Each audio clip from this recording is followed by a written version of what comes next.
if it got to the point, if the environmental, the ecosystem degradation got to the point that a violent reaction became necessary to turn the thing around before it being blown up, let's say, then what would happen would be an ecological disaster on this planet. That would be the Earth's response.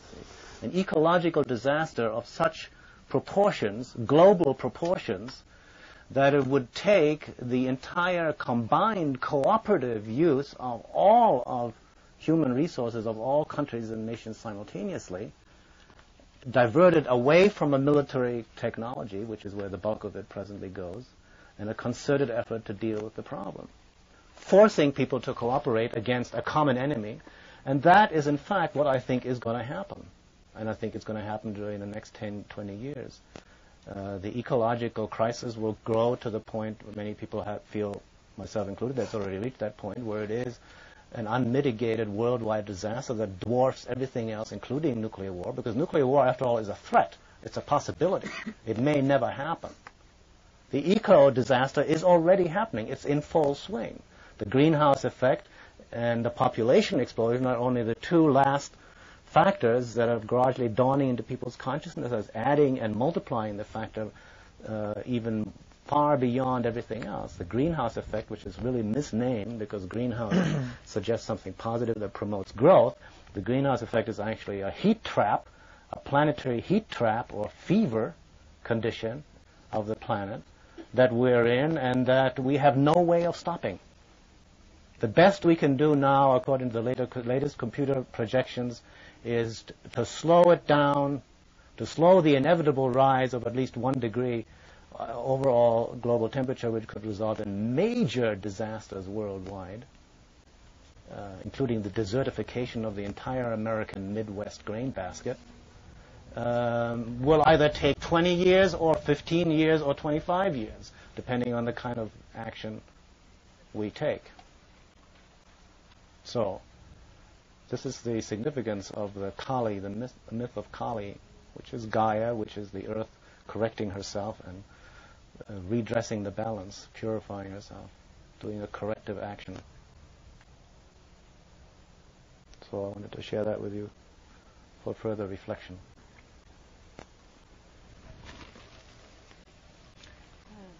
The image that I always hold of all of this, because I try to be a rationalist and an optimist, and it's very difficult to be both, I think.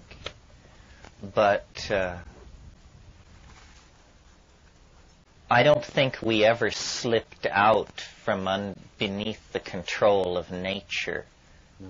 That man is not some kind of abomination run amok inside what would otherwise be a very ordered and pleasant situation.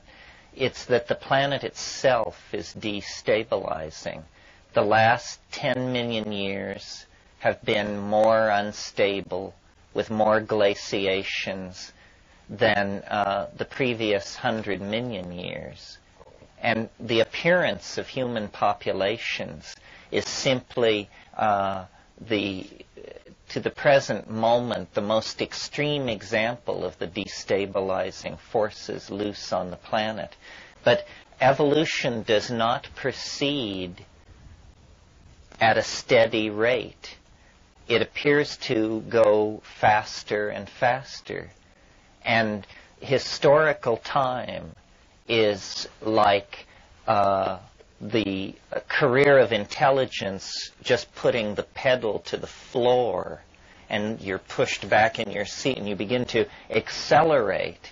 This is what history is, and we are now accelerating at such a rate that, as Ralph very eloquently pointed out, there are processes in motion that are real and measurable that show beyond a shadow of any controversy that we are living in times such as have never been known before. The dissolution of the ozone in the atmosphere, the clearing of the Amazon, the pandemic spread of diseases and information, the complete globalizing of the whole human family so that we essentially do live in a global village. What happens in Bangladesh and Argentina and Anchorage is all reported everywhere in the same day. The kind of ecocatastrophes that Ralph mentioned, the AIDS epidemic is one of these. The AIDS epidemic, like the spread of nuclear weapons, another epidemic, have been a wonderful stimulus to sober thought about our condition. And, I believe that the Chernobyl disaster in the Soviet Union was really what turned the Kremlin leadership toward rethinking their foreign policy, because the explosion of a single power plant was like dropping a drop of ink in a glass of water and watching the entire glass of water turn slightly gray. And we're talking about the atmosphere of the only planet suitable for human life that we know of. And people just said, my God, when 3 Mile Island nearly melted down, if it had melted down and the federal capital of the United States of America had to be relocated 100 miles to the south, this would be a more ecology-conscious nation today. I mean, we got through by the skin of our teeth. But the image that I think is large enough to contain the violence and the desperation of the situation and still offer some hope is the image of birth. That we are somehow the children of the planet. We are somehow its finest hour. And this may grate on some people as anthropocentrism, but I actually espouse a certain kind of modified anthropocentrism because I don't think we're like fruit flies and giraffes and even, God save us, dolphins and chimpanzees. There is something different about this species. The evolutionary biologists say what it is that we have maintained, we are omni-adaptive. The strategy of other animal species is to define a niche, a tight set of conditions, and then to perfectly occupy that niche. We don't do that. What we do is we redefine niches. We remake things so that we can go there. We dress ourselves so that we can inhabit the Arctic. We invent fire so that we can keep it with us, so forth and so on. We are some kind of experiment that nature is indulging herself in, an experiment with the efficacy of epigenetic codes. Previously, the coding system that has been ubiquitous throughout nature has been the evolutionary code of the nucleotides that form the codons of DNA, that code for the structure of proteins that then compete in a kind of structural environment of adaptability. But the epigenetic information that we carry through song, through writing, through dance, storytelling, and electronic media is a whole different ball game. We do not forget. We bind time. We bind the past. We anticipate the future. We are going hyperspatial. We are claiming a whole new dimension for biology that it never claimed before. Always before, biology has operated within the confines of the immediate moment. But with the invention of writing and mnemonic skills, and still more so with the proliferation of electronic media, we are actually becoming a fourth-dimensional kind of creature. Our past lives. Our future is somehow with us. And you'll recall early on I said that the shaman journeys through time. The shaman is the paradigmatic figure for the future state of all humanity. What is happening is a birth process. And in the same way that a fetus and its maternal matrix eventually must be parted, or else toxemia sets in and threatens the life of the mother and the infant. In that same way, we seem to have been groomed for metamorphosis into our own imaginations. This is where we are going, and this is what our peculiar cerebral, self-reflective property is about. Now, history is a wink of God's eye. 25,000 years maximum, a geological instant, which begins with people chipping stone flint and which ends with people walking through a violet doorway into, what, galactic citizenship. A super civilization spread throughout space and time and through levels and continui that we can barely conceive of or imagine. I mean, we are like Paleolithic man staring dumbly into his campfire and seeing there the shimmering towers of Babylon and Memphis and Athens and Rome and New York and saying, you know, what is it?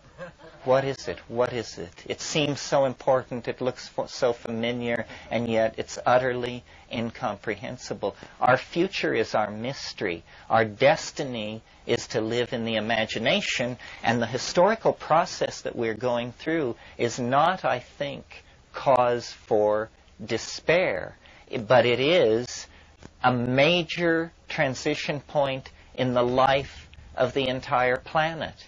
And I would like to think that 1,000 years from now, the planet will be empty of human life. That, you know, the forests will be creeping out into the grasslands.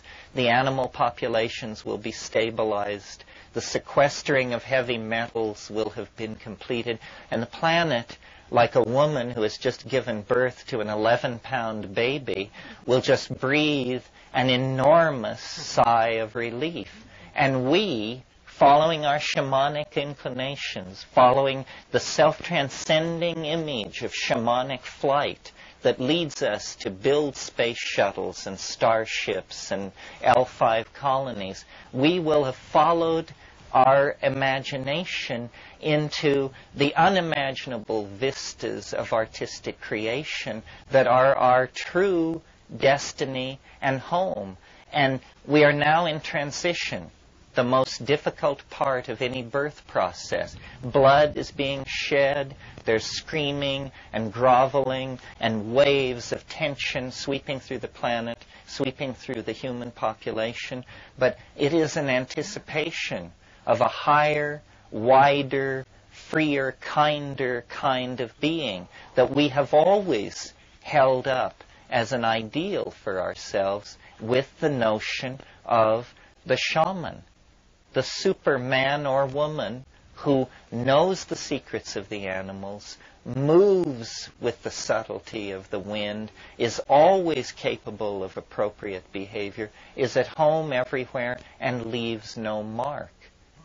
It's our aspiration. It's our guiding image. What we need to do, I think, is articulate. Leaves works of art. Yes, it sheds works of art. Leaves records. We excrete ideas. We leave a contrail of artifacts as we move through time. And they're rotting in the jungles of Belize and Guatemala. They're parched on the sands of Egypt and Iran. And there are more artifacts ahead of us. An endless shedding of our architectonic and imaginary dreams as we move toward the quintessence, which is the self, which is this transcendent object at the end of time that has cast this vast shadow over our dreams, our poetry, our aspirations, our art, our self-image. And we can each know this here and now. The psychedelics put you in on the joke. You no longer are caught in the unfolding drama. You have seen the end. You have acted as a go-between. You have discovered the way in which the world actually works.